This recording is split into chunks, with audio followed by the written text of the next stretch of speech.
झुग्गी झोंपड़ी में जिस तरह से यहाँ के लोग रहते हैं ना, उस तरह के लोगों की कहानी थी।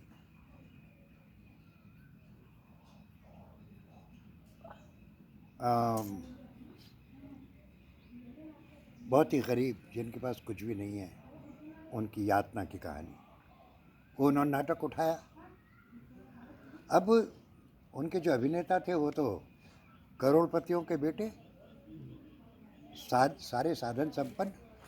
उन्हें पता ही नहीं था कि झुग्गी झोंपड़ी में रहने वाला आदमी बैठता कैसे है, खाना कैसे खाता है, क्या सोचता है। उसकी भाषा तो चलो ठीक है, एक बार आप बता देंगे।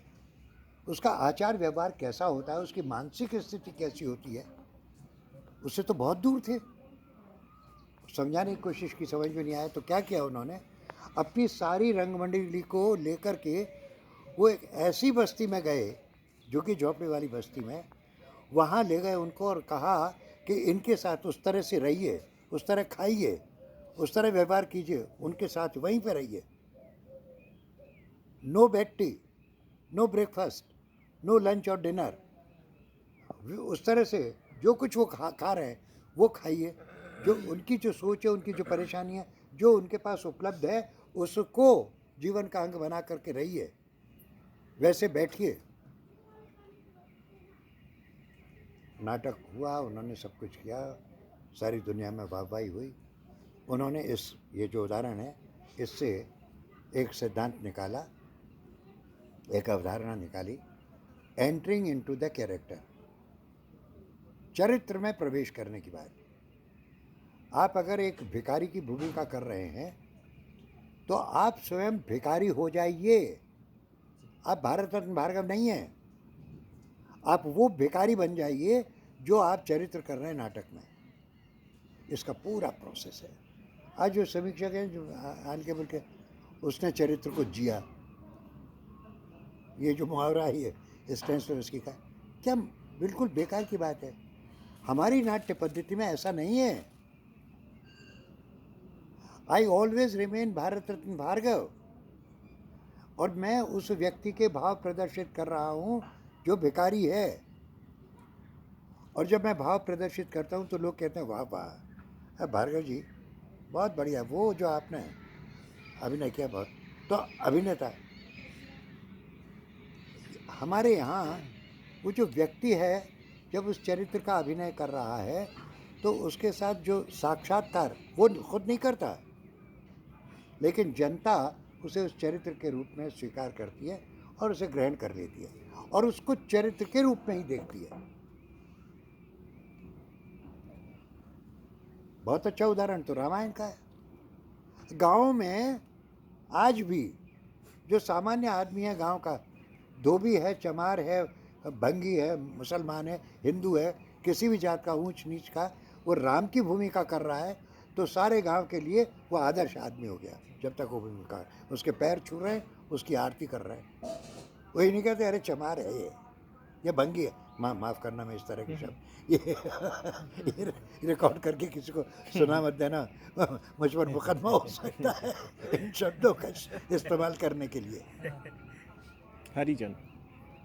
मैं ये कहना चाह रहा हूँ कि वो गांव जहाँ ऊंच नीच इतनी ज़बरदस्त है, छुआछूत इतनी ज़्यादा है, राम के नाम पर वो सब भूल जाते हैं। ये हमारी संस्कृति का एक पक्ष ये भी है। वो जो छुआछूत है वो गलत है।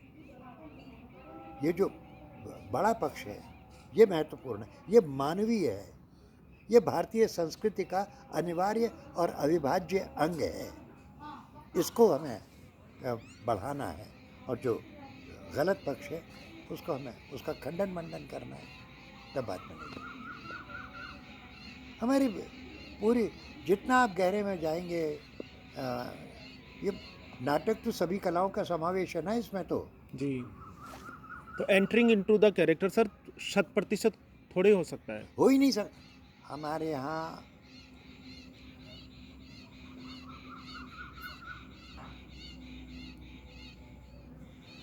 आनंद गुप्त ने और अभिनव गुप्त ने ने इसको बहुत अच्छे तरीके से बताया है कि अनुकरण हो ही नहीं सकता। जिसको हम करते हैं वो अनुकीर्तन है। अनुकरण और अनुकीर्तन, इसकी व्याख्या करते हुए वो एक उदाहरण देते हैं। अभिज्ञान शाकुंतलम आप कर रहे हैं, दुष्यंत की भूमिका। अब सही माने में दुष्यंत कौन सा था? वो जो महाभारत में लिखा है वो था क्या? क्योंकि महाभारत का दुष्यंत तो कालिदास का दुष्यंत नहीं है। कालिदास ने तो दुष्यंत को एकदम परिवर्तित कर दिया। अच्छा, तो अब हम कौन से में मुझे दुष्यंत की भूमिका करनी है, तो चलो मान लिया कि महाभारत वाला नहीं, हम कालिदास के दुष्यंत को, कालिदास की रचना कर रहे हैं। तो कालिदास ने जिस तरह से जिस दुष्यंत को प्रस्तुत किया है, मैं कोशिश करता हूँ कि उस चरित्र में प्रवेश कर जाऊँ, उस दुष्यंत को। अब जो कालिदास ने जिस दुष्यंत को कंसीव किया था आज से 2000 साल पहले, या वो दुष्यंत जो कालिदास के दिमाग में था 2000 साल पहले का ही दुष्यंत आज के समय का दुष्यंत हो सकता है क्या? व्यक्ति बदल गया, परिस्थितियां बदल गई, बहुत कुछ बदल गया। नहीं, ऐसा नहीं हो सकता। निर्देशक जिस दुष्यंत को कंसीव कर रहा है वो क्या वही दुष्यंत होगा जो कालिदास ने किया? नो। अब 10 निर्देशक हैं अभिज्ञान शाकुंतलम के, तो क्या सारे के सारे निर्देशक उसी दुष्यंत को जो कालिदास का दुष्यंत था उसी को वैसे ही कंसीव करेंगे क्या? नहीं। अब निर्देशक ने जो कंसीव किया है, निर्देशक दुष्यंत को, क्या अभिनेता एग्जैक्टली जैसा निर्देशक ने कंसीव किया, सोचा है, विचारा है, वैसा का वैसा उतार सकता है क्या? नहीं। अनुकरण कहाँ कर रहा है, किसका अनुकरण कर रहा है, कौन सी आदर्श स्थिति है? क्योंकि दुष्यंत आज के समाज का तो है नहीं, एक ऐसा पात्र है जो ऐतिहासिक कही है, पौराणिक कही है। अब जो मैं जिस दुष्यंत को प्रस्तुत कर रहा हूँ, क्या दर्शक एग्जैक्टली जो मैंने कंसीव किया, मैंने सोचा, मैं उसे कितना कर पा रहा हूँ? 1000 दर्शक हैं, 1000 दर्शक में 1000 तरीके से उस दुष्यंत को स्वीकार करेंगे। कौन सा अनुकरण करेंगे? दर्शक के पास कौन सा अनुकरण पहुंचा? हर दुष्यंत, कितने सारे दुष्यंत हो गए दिमाग में, और हर दुष्यंत जो दर्शक है उसकी मानसिकता, उसकी इच्छा के अनुरूप एक नया दुष्यंत उसके दिमाग में पैदा हो गया। ये अभिनव गुप्त कहते हैं, जो समझ में आता है। भी है। वो कहते हैं हम भावों का अनुकीर्तन करते हैं। अनुकीर्तन का मतलब क्या? कीर्तन किसी का गुण गाना और उसकी कीर्ति का बखान करना, कीर्तन। सामूहिक जब हम करते हैं तो कीर्तन हो जाता है। अनुकीर्तन, जो कीर्ति पहले कही जा चुकी है उसको फिर से कहना। तो हम चरित्र की कीर्ति का गुणगान करते हैं, भावों के जरिए से भाव प्रदर्शित करते हैं। वो हमारा नाटक है। यहाँ पर वो रस निष्पत्ति की जड़ें, भाव से रस तक जाते हैं, वो सारी चीज़ें हैं। इनको हम बारीकी से अगर देखें, समझें, तो इस बात 5-10 मिनट के भाषण से इन चीज़ों को हम सूत्र रूप में तो बतला सकते हैं, लेकिन इसकी व्याख्या करने के लिए तो आपको गहन अध्ययन करना पड़ेगा ना। आचार्य भरत मुनि ने क्या कहा है? उन्होंने जो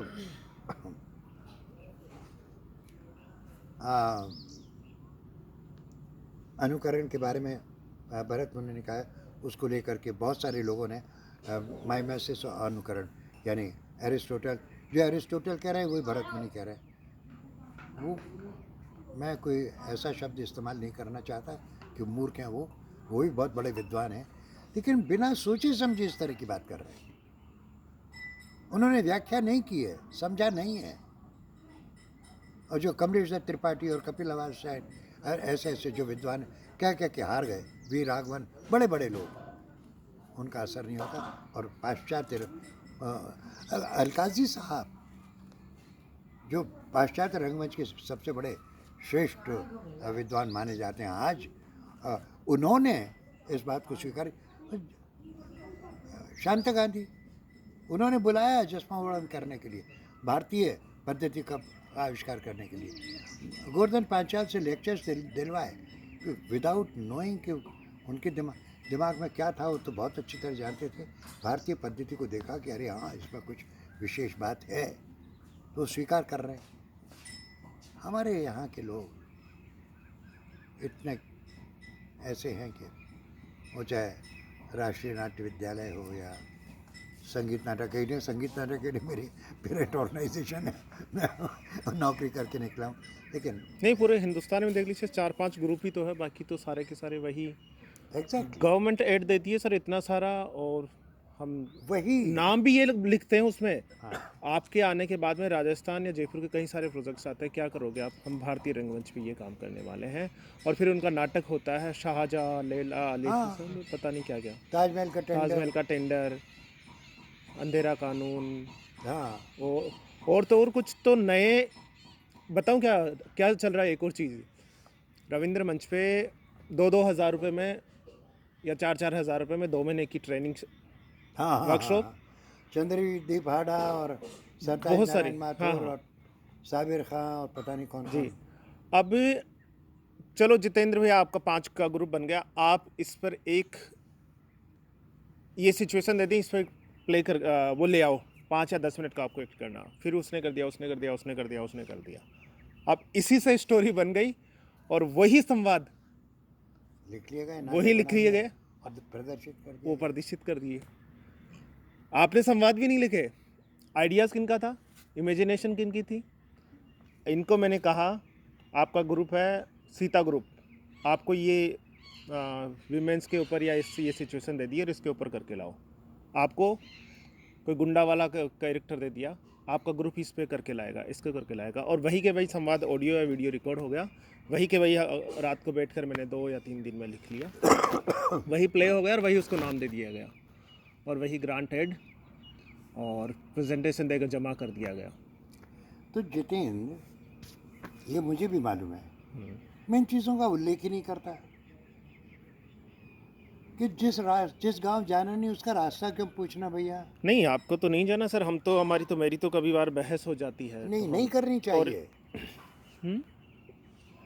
नहीं करनी चाहिए बहस। भाई आप विद्वान हैं, महान विद्वान हैं, जय हो आपकी, लेकिन मेरा रास्ता दूसरा है। मुझसे कम बहस हुई है क्या लोगों बहुत की? बहुत, लेकिन सर समझ में आने लगी थी कुछ भी गवर्नमेंट जो। अब मेरे, तुम तो जानते हो बहुत अच्छी तरह, कितने शिष्य, मेरा ख्याल है कम से कम 200 लोग तो आए होंगे संपर्क में। वो तो सर अब ये तो उनकी मूर्खता है, और वो तो इस चीज़ में तो अगर मैंने ज़्यादा हाँ, बड़ी संख्या ऐसे बहुत बड़ी है सर। फिर चक्कर में क्यों भैया? आज वो लोग इतने लीड करते हैं हिंदुस्तान को, करें, कर सकते थे अगर ये 5-7 साल और थोड़ा धैर्य के साथ रहकर आपके साथ वर्क कर जाते। मुझे कोई दिक्कत नहीं, मैं तो इन बच्चों के साथ काम करके बड़ा खुश हूँ। नहीं, वो दुर्भाग्य उन लोगों का, और दुर्भाग्य कि उस ड्रामा को, उसको नाटक को कुछ दे सकते थे, वो रह गए। अब किसका दुर्भाग्य किसका सौभाग्य, आप सबसे पहले तो अपना सौभाग्य समझिए ना, कि प्रकाश जी साहब जैसे व्यक्ति ने आपको इतनी जगह दे रखी है, इतनी सुविधाएं दे रखी हैं कि आप काम करो। और आज फिर तुम्हें पता है